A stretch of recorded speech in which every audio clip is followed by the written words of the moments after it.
मसीह यीशु के ज़िंदा जलाली और मुक़द्दस नाम में आप सबकी सलामती हो। आज मैं आप सबके सामने खुदा उनके ज़िंदा कलाम में से पालूस रसूल का ख़त जो कि कुरिन्थस की कलीसिया के नाम है, उसका 12 बाब और उसकी 20 आयत आपके साथ शेयर करना चाहती हूँ। कलाम खुदा में लिखा है, मगर अब अज़ा तो बहुत से हैं लेकिन बदन एक ही है। आमीन। खुदावंद के इस खूबसूरत कलाम के वसीला से खुदावंद हम सबों को बरकत दे और सीखने और इस पर अमल करने की तौफीक अता फरमाए। ये बहुत सारी कलाम मुक़द्दस की ऐसी बातें हैं जो कि इंसान होने के नाते हमें समझ नहीं आती, और बाज़ औक़ात ऐसा होता है कि हम समझना भी नहीं चाहते, क्योंकि शायद हम अपनी अक्ल को जो है वो सबसे ज़्यादा अफजल जानते हैं। और यहाँ पर खुदा का बंदा पालूस अपने ख़त में जो कुरिन्थस को वो लिखता है, बेशुमार ऐसी बातें कह दी कि रूहानी नेमतें भी जो हैं वो माकूफ़ हो सकती हैं, हो जाएंगी। मैं भी जब स्टडी कर रही थी तो खुदा ने एक ज़बरदस्त बात मेरे जहन में डाली कि जो जैसे यीशु मसीह ने कहा कि मैं तुम्हें एक नया हुक्म देता हूँ कि एक दूसरे से मोहब्बत रखो। पालूस रसूल यहाँ पर कहते हैं, जब आप उनकी 31 वर्ड्स पढ़ते हैं तो कहते हैं, तुम बड़ी से बड़ी नेमतों की आरज़ू रखो, लेकिन और भी सबसे उम्दा तरीका मैं तुम्हें बताता हूँ।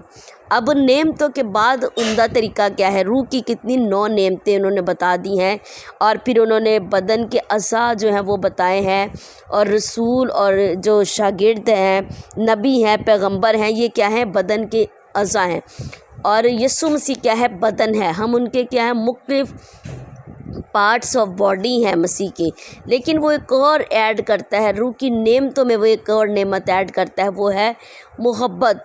मोहब्बत आप देखेंगे तो वो फलों में आता है, लेकिन वो नेमतों में नहीं आता। लेकिन यहाँ पर पालूस रसूल मोहब्बत को नेमतों में भी ऐड करते हुए ये कह रहे हैं कि उम्दा तरीका बताता हूँ, और फिर वो नीचे मोहब्बत का चैप्टर शुरू करते हैं। मैं आप सबको बताना चाहती हूँ कि नेमतें हर एक शख्स के पास मुख्तलिफ तौर से हैं। ईमान भी एक नेमत है।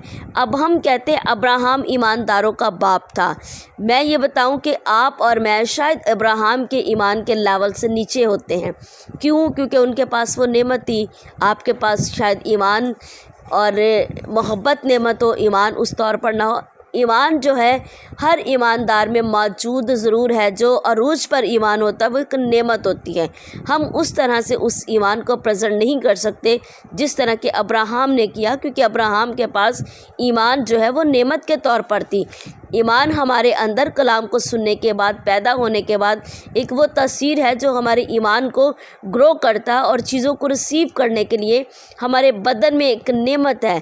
खुदावंद हमें इन तमाम चीज़ों को समझने का फजल दे। अब मैं आपको बताना चाहती हूँ कि हम पार्ट्स कैसे हैं।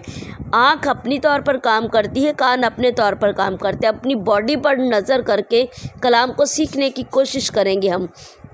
हमारे बदन में सबसे बड़ा जहाँ पर हम आगाज़ करते हैं वो हमारा सर है, हेड ऑफ द बॉडी जो है, ठीक है। फिर उसके बाद हमारे फेस के कुछ पार्ट्स हैं, फिर हमारी बॉडी के कुछ पार्ट्स हैं।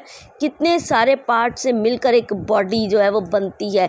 इसी तरह हम सब जो है वो यीशु मसीह की बॉडी के पार्ट्स हैं। हम एक दूसरे को हकीर और कमतर नहीं समझ सकते, क्योंकि आँख अगर देखने में छोटी है तो वो सबसे बड़ा काम अगर हम कहें कि करती है तो वो पूरी बॉडी को लेकर चलने वाली है। लेकिन पैर अगर सबसे नीचे और ज़मीन पर रहने वाले हैं, तो अगर पैर ना होंगे तो ये बॉडी मूव नहीं कर सकती, चल नहीं सकती।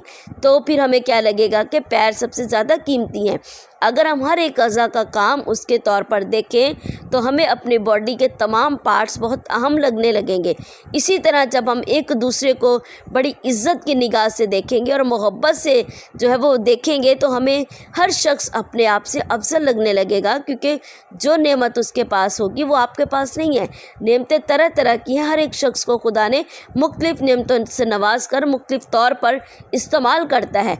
हमें बजाय एक दूसरे को कॉपी करने या एक दूसरे को देखकर चलने की, अपनी उस नेमत को चमकाने की ज़रूरत है जो खुदा के कलाम के मुताबिक हमें उसके रसूलों और उसके नबियों के, उसके बुज़ुर्गों के हाथ रखने से मिली है। हमें उसको ग्रो करने की ज़रूरत है। ये बड़ा ज़बरदस्त कलाम जो हमारी रूहानी तरक्की के लिए एक अहम किरदार अदा करता है, इसको समझने की ज़रूरत है।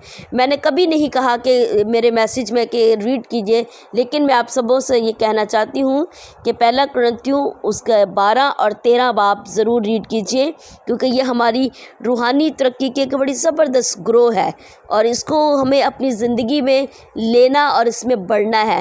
خداوند ہم سب کو برکت دے۔ God bless you.